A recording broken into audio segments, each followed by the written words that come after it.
Hi, everyone. Today I'm sitting here with Nathalie Nayman. Nathalie, she is the Director of Marketing at CompStak. Nathalie, please say hi to everybody and please just tell me, where are you at right now? What is going on at CompStak? What are you excited about? Hi, Nikki. Hi, everyone.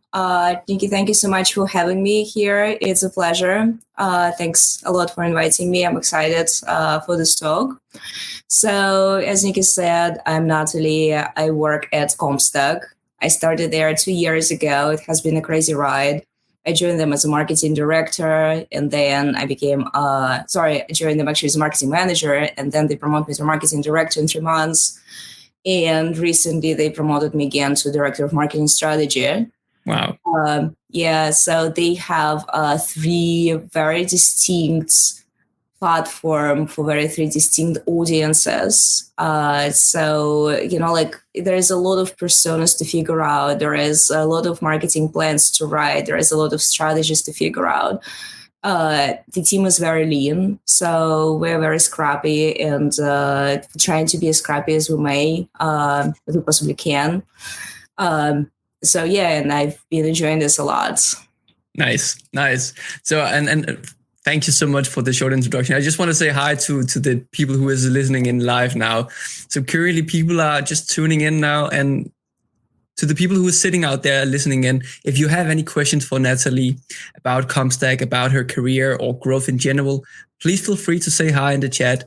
We are more than happy to try to answer your questions in the best way possible.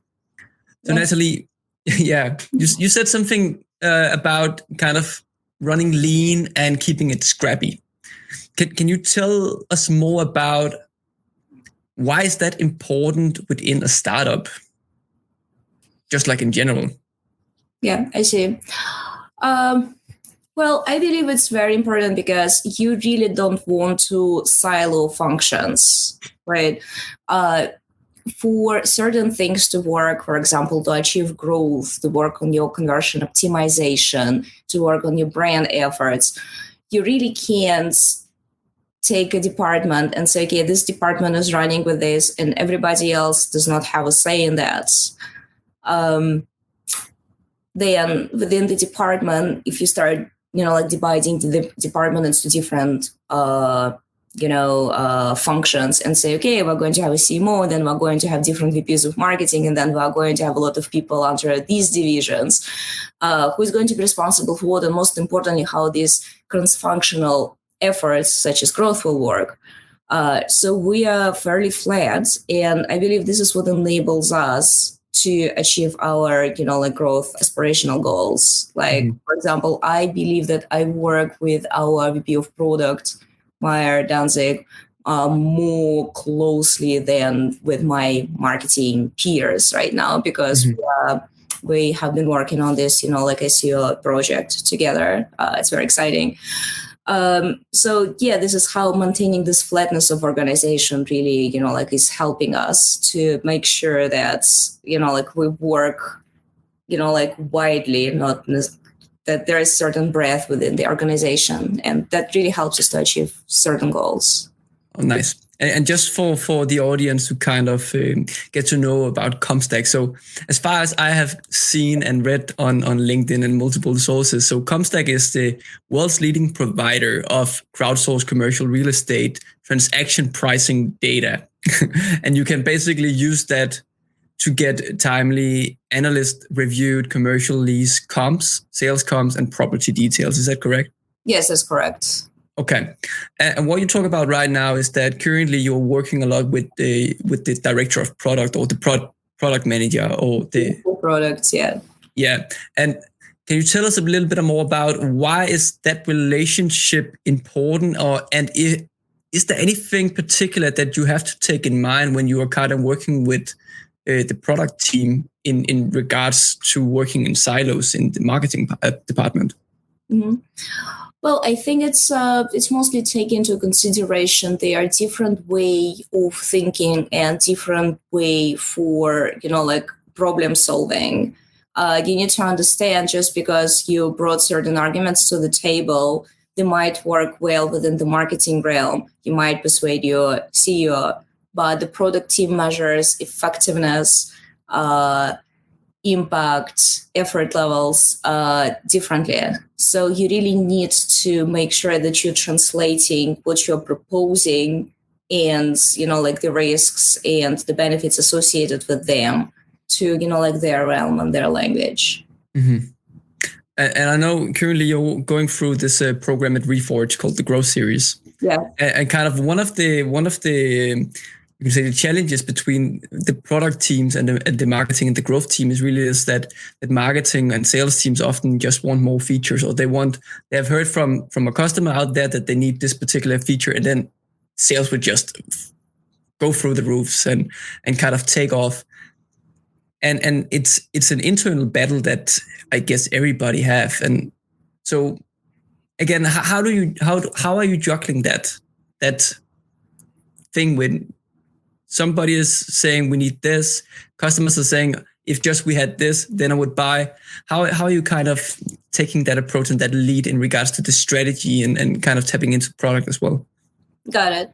Well, I believe we at CompStak are very user-centric, right? So one of the things I really loved about our product department when our new VP of product came on board, like one of the first things he did, he scheduled, some kind of sit downs with our user, like our users, our members on all the platforms. And, this was some kind of in-depth interviews where he was actually trying to get as much feedback from them as possible. And now he's acting as, this advocate, as an advocate for existing users.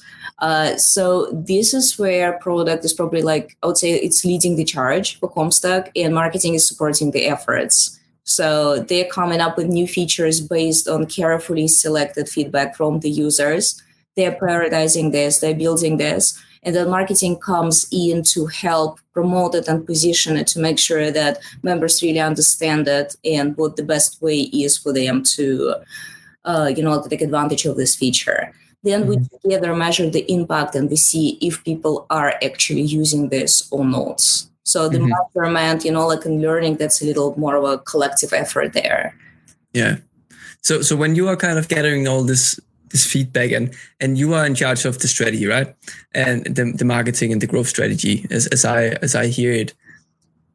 And I mean, strategies, I would say from the books at least, it's something that you plan and then it has like a quite long horizon. And when you get new user feedback about specific features or new product development, is how is the most flexible way to kind of implement a new thing into a strategy that has been set out a couple of months ago? Does it make sense what I'm asking? Yes, it does. Well, first of all, let me just give a little bit of a caveat. I'm a director of marketing strategy, but I wouldn't appoint myself to, owner of growth, because as I said, it's a collective effort. That's something that needs to be powered, from the, up to down from our CEO. So everybody's in there, right? As the director of marketing strategy, I'm more focused on top of the funnel efforts. Brands as it, generates demand, these kinds of things. I do a lot in the realm of retention engagement, but I just don't want to take the credit for something I'm not doing. I'm not the one person who single-handedly, defines the growth strategy. Yeah. Now, that's the caveat. And then for your question. So we operate on the systems of having OKRs, objective key result, and those are set quarterly. And those have, certain benefits, certain limitations. But what's good about it, you don't have one, 12-month marketing plan and you stick to it no matter what. Because I believe in the 21st century, I mean, do you even need, this marketing plan, because then it kind of holds you in chains, and then the pandemic comes, what good is your marketing plan? You need to be able to roll with punches.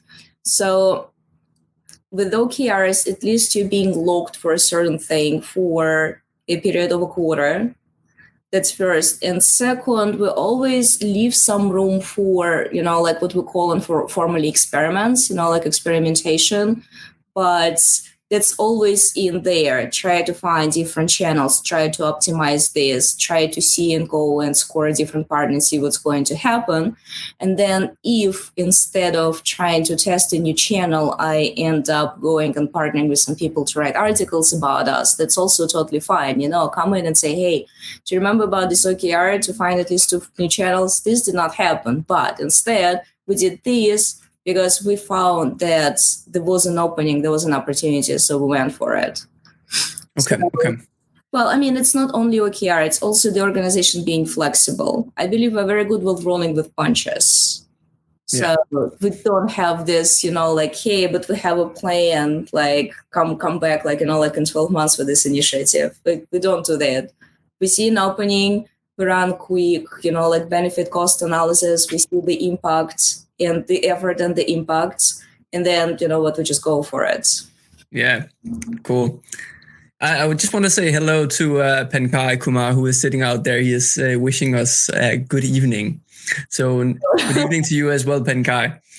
So Nathalie, let me ask you about the program that you are attending right now, because I've gone through it myself, and I guess some of the things that you are learning about right now is acquisition loops and retention loops.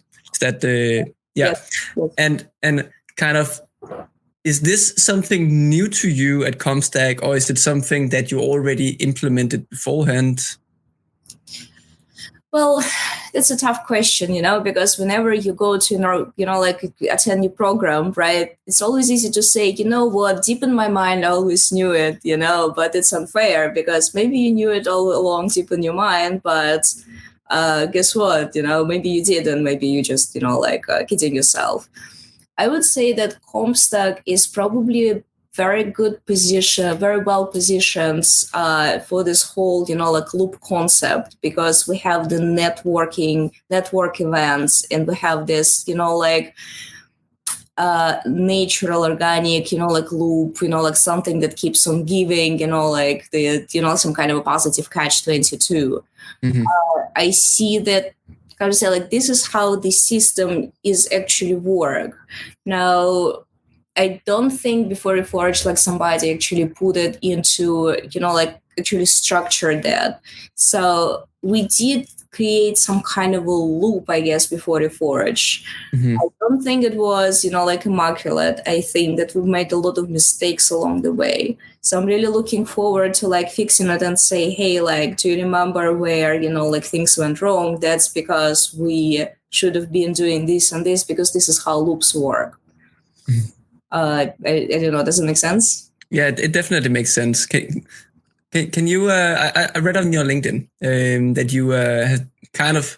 I know it's a team effort, but you have at least been responsible for increasing memberships by 25% at CompStak, right? Yeah. And I know, of course, it's a collaborative effort. Yeah. Can you tell us more about kind of what went into that? What are some of the learnings that you did then that other people may be able to apply at their company? I know it's different type of company, maybe different market, but what did you learn? Well, I learned that if you are tasked with a growth OKR or growth goal, and, so far the growth wasn't working so well. So they're like, okay, we're not growing that fast. Can you please help us grow faster? We really need more members, new members faster. Go back to product marketing. If you don't have a product marketer, try to pretend to be a product marketer and, do this work.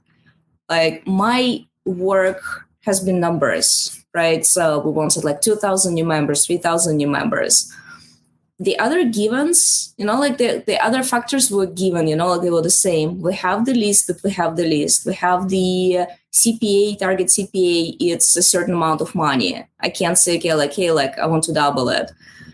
We have certain number of pages on the website and the traffic, and it converts, there is a certain conversion rate, right? So there is nothing I can potentially do drastic to, dump all these numbers now. So what do I do? Well, the improving conversion rate seems to be the, most logical thing to do. Now, improving conversion rate really required going back to, like our sales departments, our business development departments, and being like, okay, so what's the better way to segment these people that we're trying to convert? Before we had two personas on one platform, CompStak Exchange. We had like brokers and appraisers. So that's not enough. That's too broad. Let's have tenant representative, let's have landlord representative, and let's have investment sales. 3 personas to replace one persona, which is a broker. So let's create targeted messaging for each one of these personas. Let's go back to users. Let's see how they use CompStak. Let's look at them on full story or heap analytics.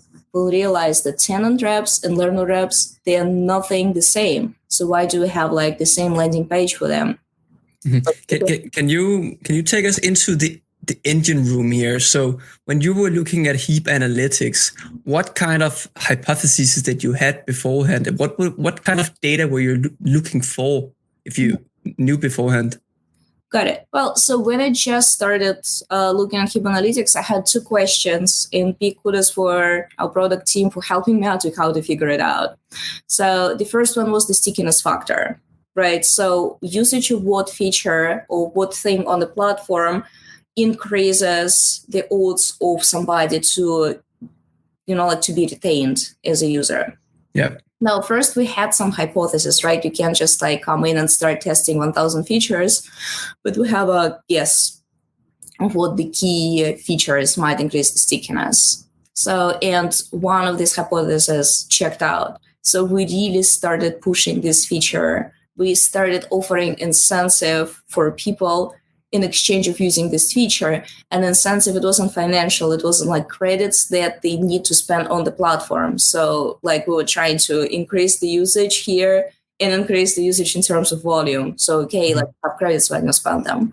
So that was the first thing we were looking for. The second was the top filters, the top features that every persona uses. And here is where, like my new segmentation really came in handy, because when we decided that we have, 6 personas instead of 2, and what before was 1 persona broker, now became broker tenant reps, broker landlord rep, right? So let's look at each one, tenant rep and landlord rep, and see what top filters they use. And we figured out that they use like absolutely different filters came up on top. So what we did with this information is first, we learn what value props to put in front of them, because for brokers, we can say, hey, with CompStak Exchange, you can, and then fill the blank, right? You can canvas, or you can prospect, or you can negotiate deals, right? So it helps us better position which of these value props goes to which persona. And second, it helped us to know which features to push for them and how to adjust the onboarding process, what kind of videos to shoot for every persona. So after we've done this, like a product marketer legwork, crash, like course on product marketing, then we went into content, and all of this content had to be created, right? Because we had just like one big generic one size fits all. So now let's create everyone, like set of content that targets every persona. And again, that was a team effort, right? I would say that I spearheaded it. I was the one who said, okay, like one size fits all, like it's not going to work. Let's create 5. But then it was a team effort for people to come in, like we're creating videos, we're creating landing pages, we're creating chatbots, etc. So yeah, and heap analytics was very helpful with that, like actually, like slicing and dicing this data and understanding exactly what words, what value props, what visuals, etc. needs to go for every persona. Nice. So, and after we've done this, then like we're ready to, go like and propel growth, because that was like, remember this, your original question you asked me, what was the biggest thing I learned is that growth, I don't want to say it comes last, but that definitely cannot come first. If you don't have all this, if you don't have value propositions for every persona, if you're not 100% confident that, okay, like those are your personas, not 3, not 6, it's 5, right? It's not 4, it's 5. And that's why you have landing pages for every one of them, ads for every one of them, videos for every one of them. And all of this, is done. Then it's time to, double down on growth. If you don't have any of this in place, you can't grow zero, if that makes sense. Yeah, no, it definitely makes sense. And it's also kind of the methodology that I use as well. And I kind of see it, and I'm sure you agree that, of course, we need to know who is our users and what are we solving for them, what kind of problem are we solving, and what is the solution, the value proposition. And then, of course, we need to have a product with stable retention, because then we can layer growth on top of that. Yes. And what I also hear you say, maybe correct me if I'm wrong, is that in the beginning of almost all product companies, you have to start with some kind of outbound approach. And when I mean outbound, I mean ads. I mean, it could also be email. It could be calling. It can be DMs. It can be a lot of things. And then slowly moving into some kind of inbound. And then maybe moving into a more product-based approach over time with acquisition loops built into the product virality, referral loops, etc. Is it the same kind of approach that you share? Well, I think it really depends on every particular company, and basically it all boils down to resources, right? What kind of resources CEO is ready to allocate to the marketing team to start.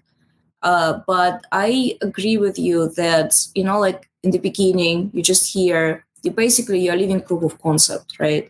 You need to prove that the company, is survivable, and that marketing department can actually do anything at all and contribute. So you need some quick wins. So here comes, some shortcuts that you need to do. Then after you have this and you have some, necessary minimum, threshold, you have some leads coming in. Yes, definitely dedicate the majority of the time searching for good, scalable, organic channels. But yes, you do need some quick wins, especially for business such as CompStak, right? Because just to give you a little bit of context, right? So one of the platforms, CompStak Exchange, that's the platform I have been working with the most. This platform is a commercial real estate database for brokers and appraisers to trade data, right? So you're a broker, you have data, but you need data for some, other buildings you're working with. So you go to the CompStak, and you see that, you have some data here. You need to unlock it. So you give me some of your data, I give you credits, and you exchange this credit for the data that you need. Mm-hmm. So it's a place to trade data between the professionals. There is no money involved. You give the comps that you have, and you get the comps meaning, real estate comparable, the data. So you give what you have, and then you get what you actually need, right? So here we have this effect that if there is only one broker in the market, he's not going to trade with himself, right? If there are two brokers, then what are the chances that they, in between the two, happen to have what the other person needs? Now we have 500, that's a different thing. Now you have enough data, and now it's so much easier to attract 500 more once you already had the factor, right? So it's like this momentum thing. Mm-hmm. So the problem is how you're going to get this very first user, because even if you get the user number one, then, you're going to tell them, I'm going to go and get 10 more, but it's still not going to be enough. Hang in there. We're going to bring 200 more, and then the party is going to start, right? So you have to build this momentum. So you can't just sit there and wait for people to come in, inbound, organic. Your page has gained a lot of, visibility and traffic. People value, found value, and then they sign up. You just don't have time for this. You're a startup. So you have to rely very heavily, as you say, on ads. And honestly, I feel like we will always rely on ads on a certain extent, search ads, because it's the highest intent. If they have been actively searching for something and they happen to find me, I value this.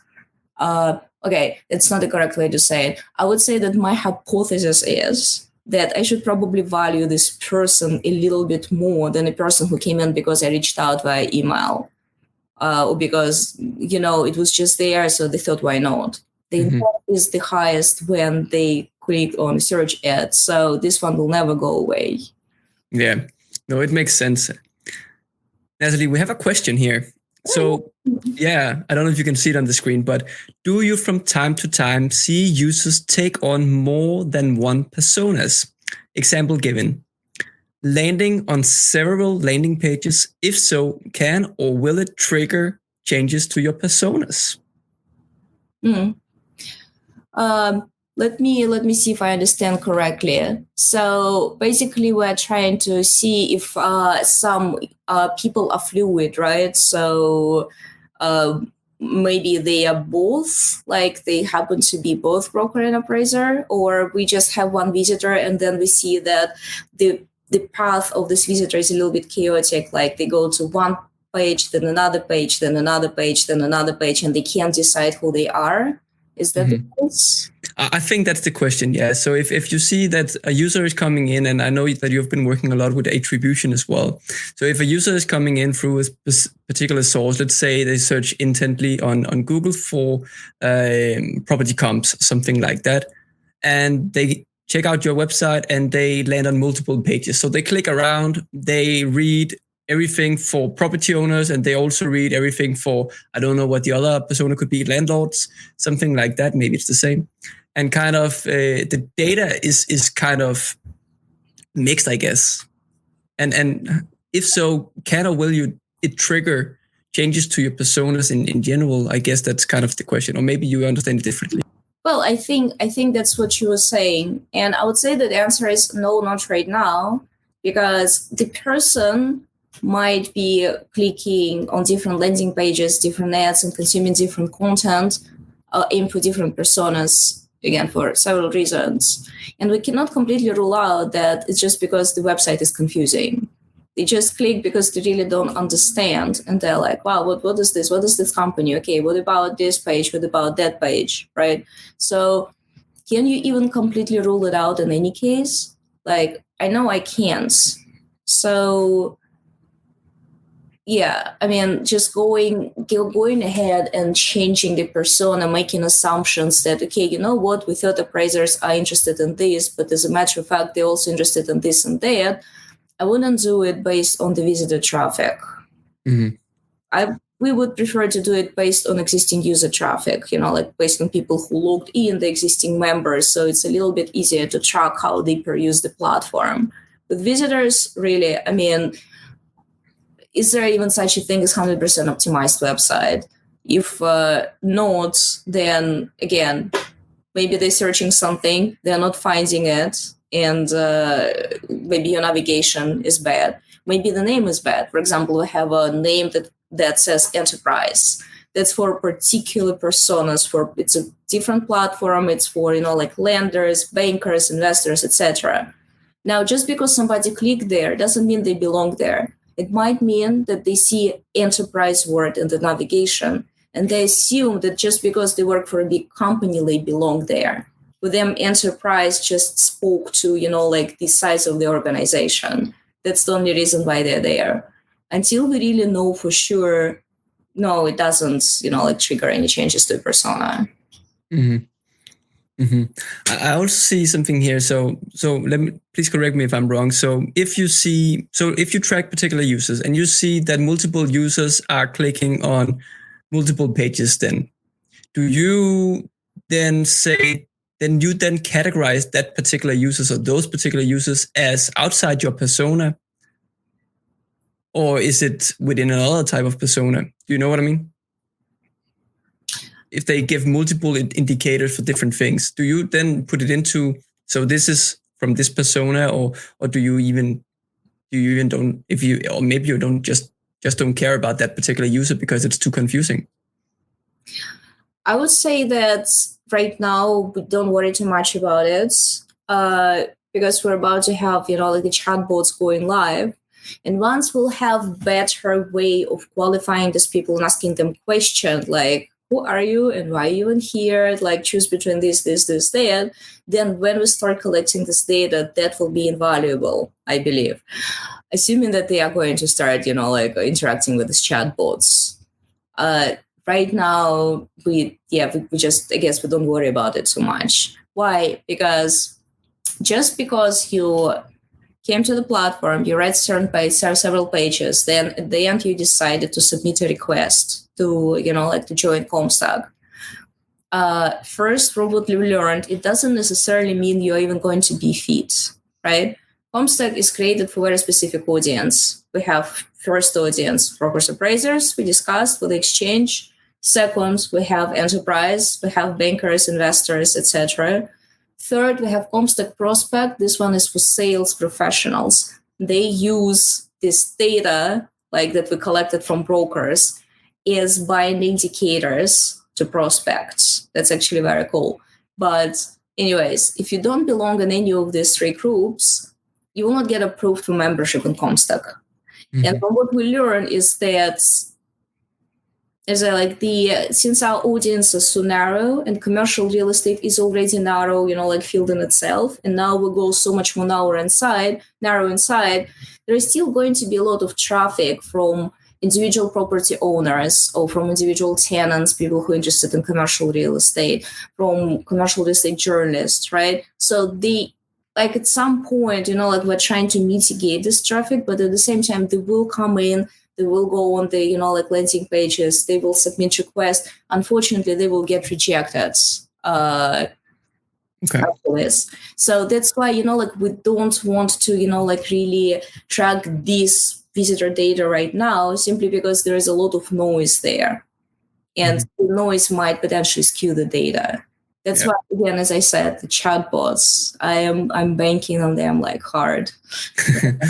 I really hope they work. You want all your users to qualify themselves.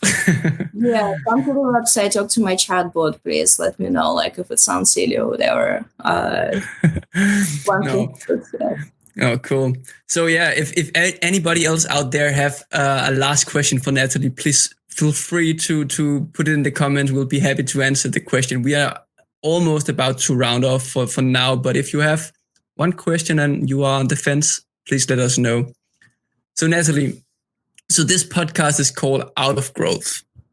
And that's because my last question almost always, let's see if we get a question or not, is that imagine you woke up one day and CompStak was suddenly out of growth. No new users coming in.